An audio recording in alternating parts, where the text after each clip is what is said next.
Hello, and welcome to the second ever episode of Schmitty's Sportscast.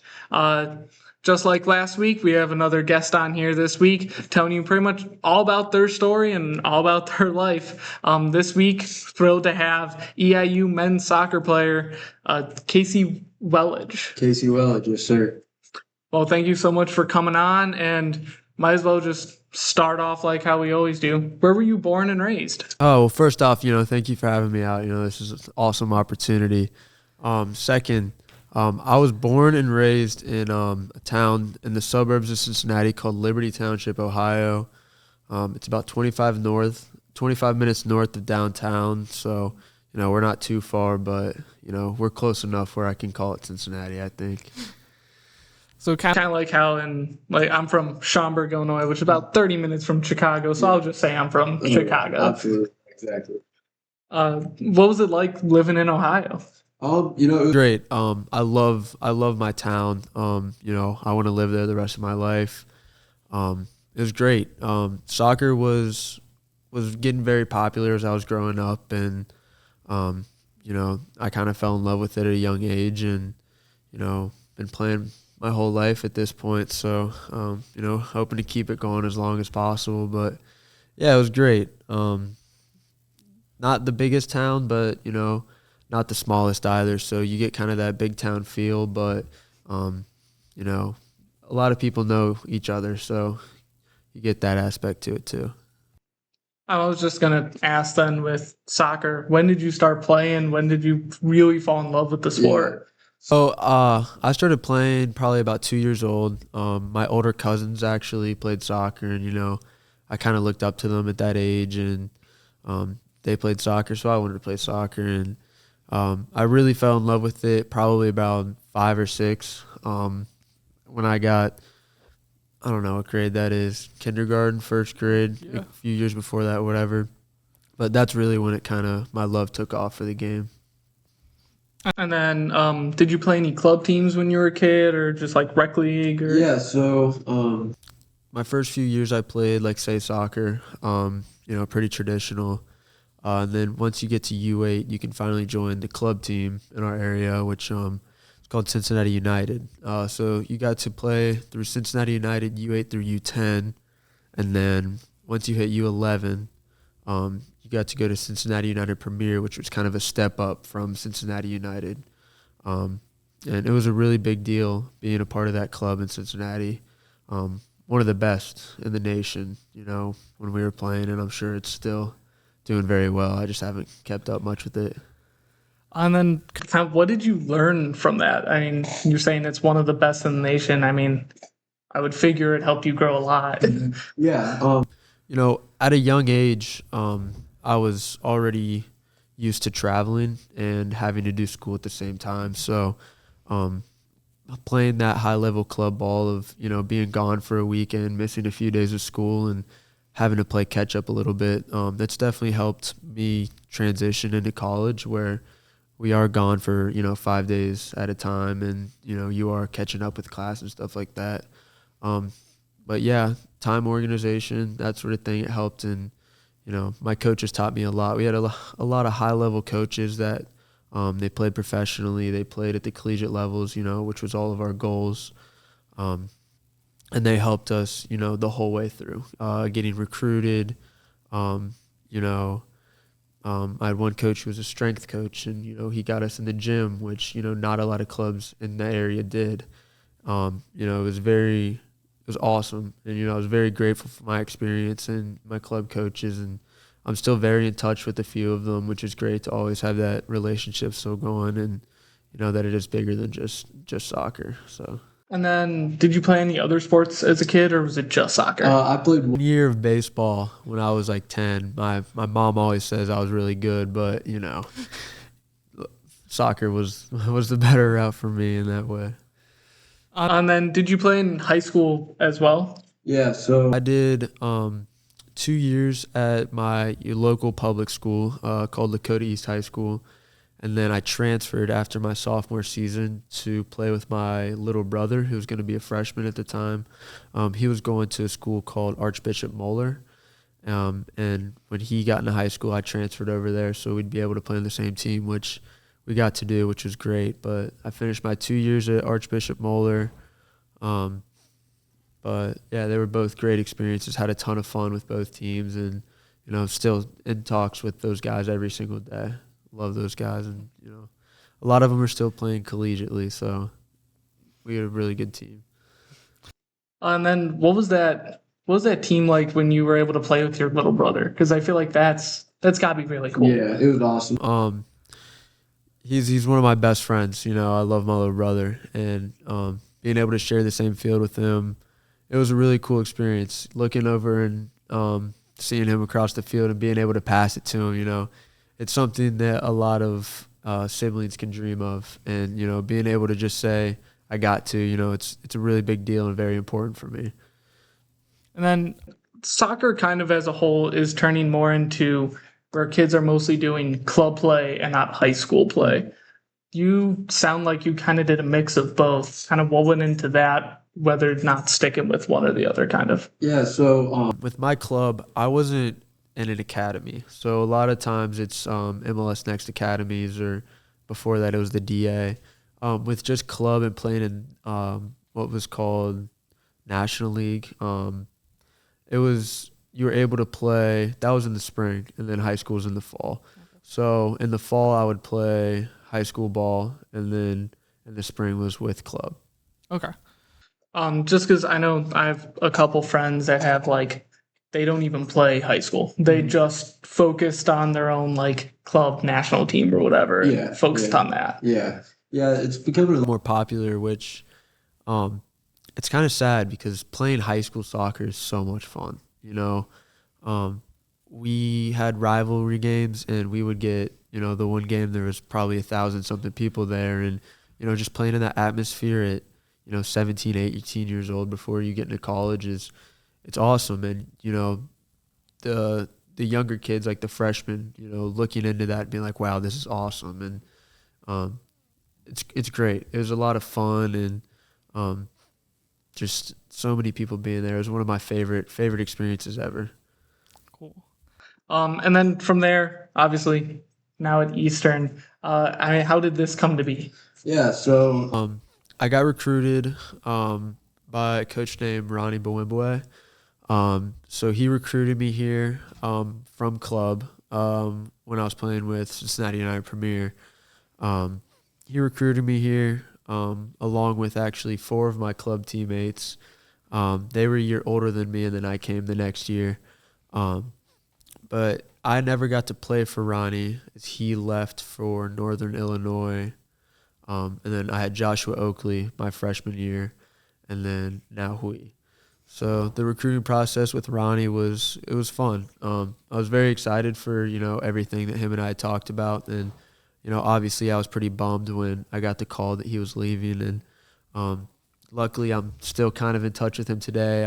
He coaches at Northwestern now, and we played them this year, so got to hang out and talk to him for a little bit after the game. But yeah, it was awesome. It was something that I personally don't want to go through again, but the recruiting process is stressful, but it was fun. To say I can do it once was enough. It was good for me. Did you ever think about transferring or decommitting at all because of coaching changes? Yeah. So I did consider decommitting for a little bit once Ronnie left, but I talked to my club coaches, and they were like, just write it out. Sometimes this could be great for you, and it ended up being pretty good for me under Oaks. He had a lot of faith in me. But yeah, I was in the transfer portal a little bit after Joshua Oakley left, and I got in, and there was nothing that I really was like, yeah, I want to go somewhere else. So took my name out of the portal, and I'm so extremely blessed and grateful with that decision. I can't even believe I considered leaving here. And then you've had a coaching change, but technically 2. Yeah. Kind of what has been the struggle going through that personally and as a team? Yeah. Well, so with Ronnie leaving, it really didn't affect much because, he was kind of just the guy that recruited me. And it wasn't like he had seen me play at the level at college level. So it wasn't really that bad. But with the change between Oaks and Hui, it was a lot smoother than I expected it to be. And props to Hui. He's done a phenomenal job. And the transition, hasn't necessarily been the smoothest thing ever, but, it's been miles better than I expected. And, I can't thank him enough for, how hard he's worked for this program already. And, the adjustments he's made for, him and his family coming into Charleston. And then you're a midfielder, correct? Midfielder forward. Yeah, I've kind of taken up as a winger more recently. So. Did you always play that position? Have you changed positions? So this is one of the first seasons I've ever played as a winger. Okay. So I was a midfielder all through high school, all through club. I was kind of what they call the number 10. It's like a central attacking mid. So I kind of played that all my life. And then this year, Hui was like, hey, we're going to try you at winger. And I was like, all right, let's do it. And, it's worked out really well for me. So I'm blessed to have made the change, but, always going to have love for that center attacking mid position. Have you had any kind of growing pains or anything change into this new position? Yeah, of course. The one thing that if my girlfriend, if she asked, what's the difference? When you're in the middle of the field, you can turn both ways. When you're at the winger, you can turn one way. And that took some adjusting. Not being able to go both ways as I was used to. But we got over that hump, and, it's been a fun position so far. And I know maybe the results on the schedule might not be exactly what everyone wants, but from your perspective, how's the team doing? Those results I don't think reflect us as a team by any means. We're a team that you have to watch us, and you'll be like, okay, these results this doesn't make sense. And I was just texting one of my buddies the other day. I was like, we're probably the worst, or we're probably the best 1-7-2 team in this nation.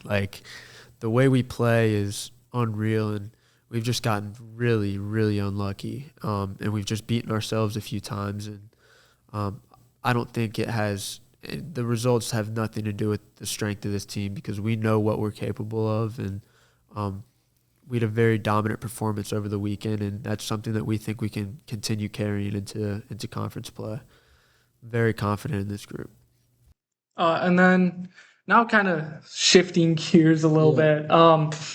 So you grew up in Ohio. Do you have favorite sports teams? Do you watch any other sports? Oh, yeah. So I'm a Cincinnati Bengals fan, of course. I love the Bengals. Having a tough little spell right now with Joe Burrow going down, but also a Reds fan. Got to a game this summer with my teammate Ben Griffiths, who is also from Cincinnati. We got to a game versus the Yankees, and the Reds actually won in extras, and it was a great game. And then I'm actually a really big Ohio State fan. My brother goes to Ohio State, and my family has historically, a lot of them have gone to Ohio State, so pretty big Buckeyes fan as well. So pretty hyped for the win over U of I this past weekend. Oh, yeah. Sorry to all the U of I fans, but yeah, it was fun to watch. And then I may be wrong, but isn't Cincinnati known for Skyline Chili? Yes, they are. And fun fact, I ate it right before I came here. It was my lunch today, Skyline Chili. But yeah, so it's the best. Whatever anyone else says, they're wrong. Skyline Chili is the best. But yeah, my mom, I'll have her bring cans of Skyline Chili when she comes to games and stuff. And you just throw it on the stovetop and warm it up a little bit with your spaghetti, a little cheese on there. It's phenomenal. Absolutely brilliant. Yeah. Had it right before I came.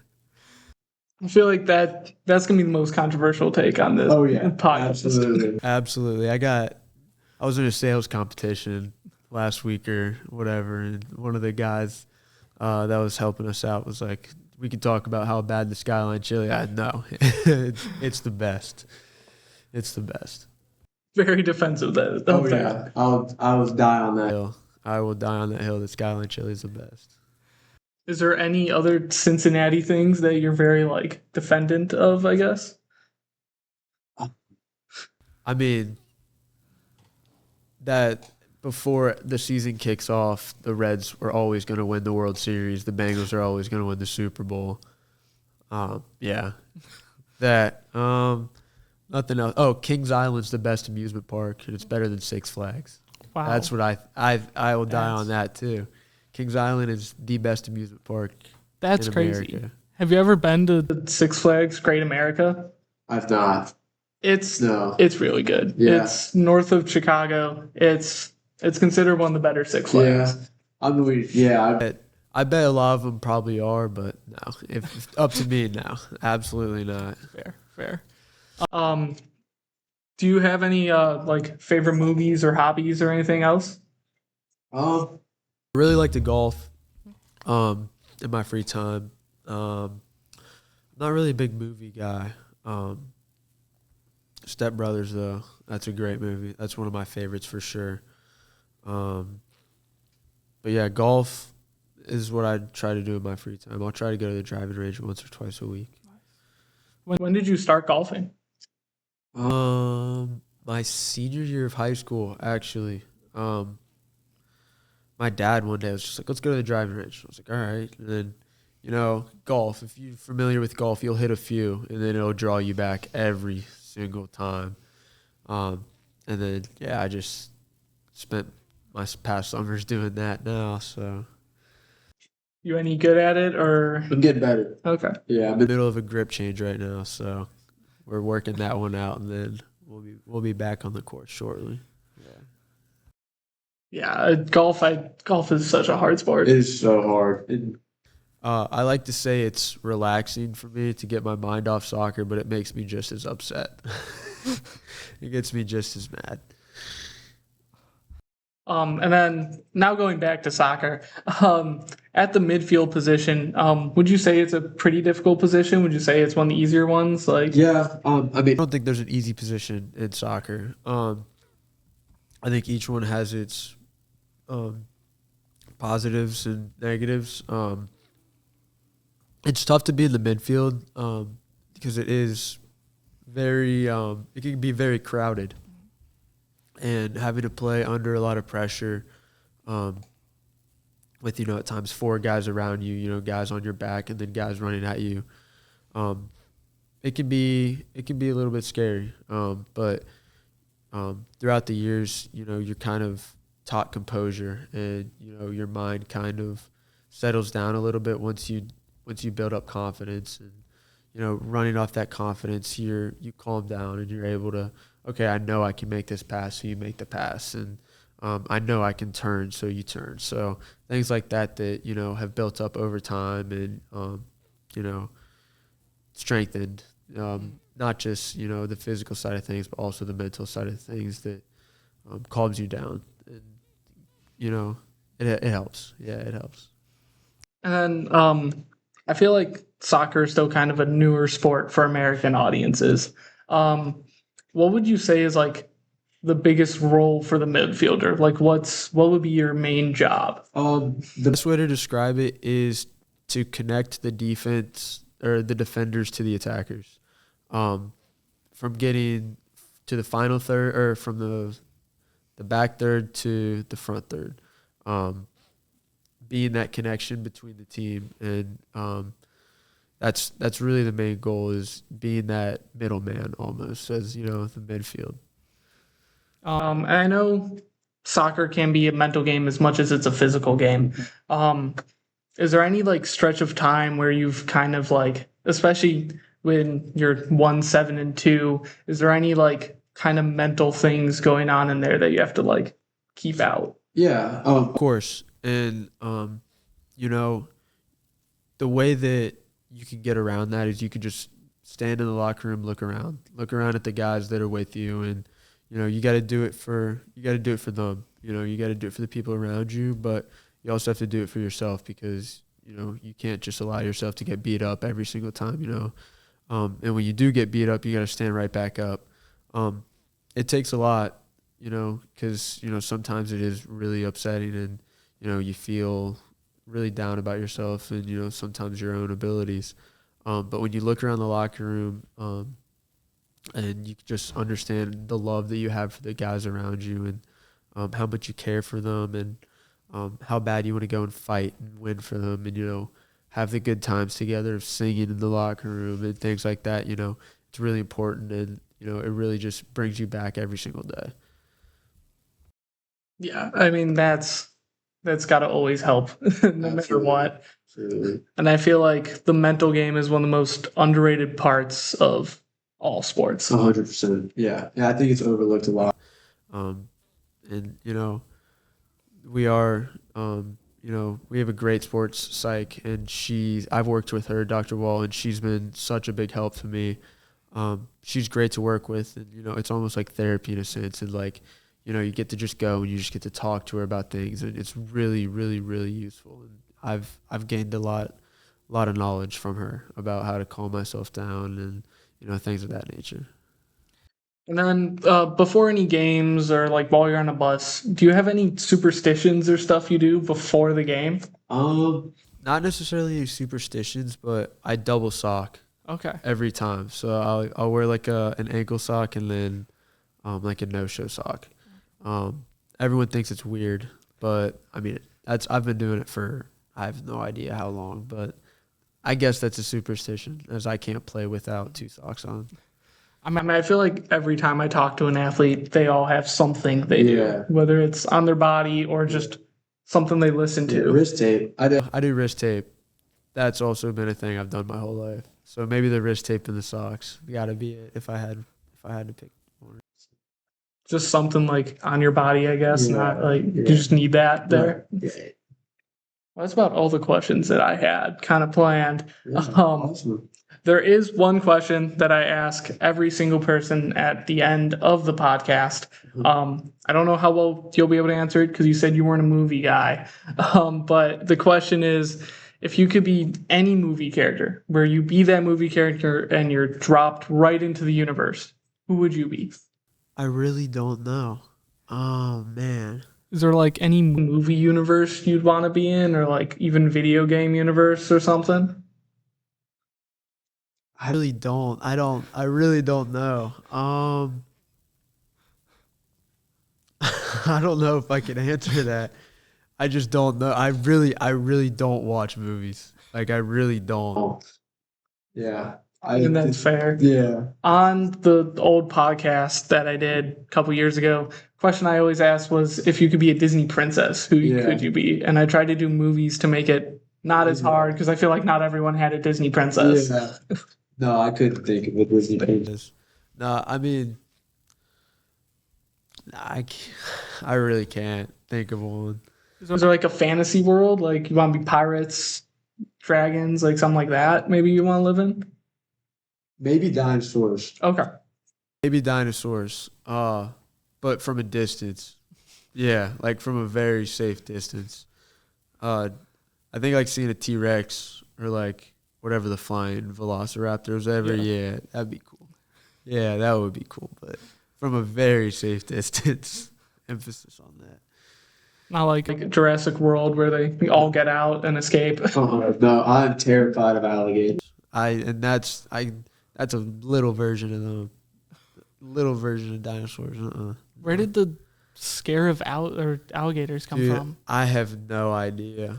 I really don't. I was in Florida this summer with my family and my girlfriend, and my girlfriend and I went golfing, and like in Florida, there's always water everywhere, and on the golf course, water, and I was terrified that there was going to be an alligator to just jump out and grab me. And I have no idea where it came from, because I don't go to Florida often. Like, I've never had an encounter or anything like that. I don't know. I've just always been scared. That's interesting. One of those. Yeah, very interesting. irrational fears that everyone has. Yeah, super strange, but yeah, that's fun. Well, thank you very much for coming on the Of course. podcast. Thank you for having me. Yes. And hope everyone else turns back next week for the next guest.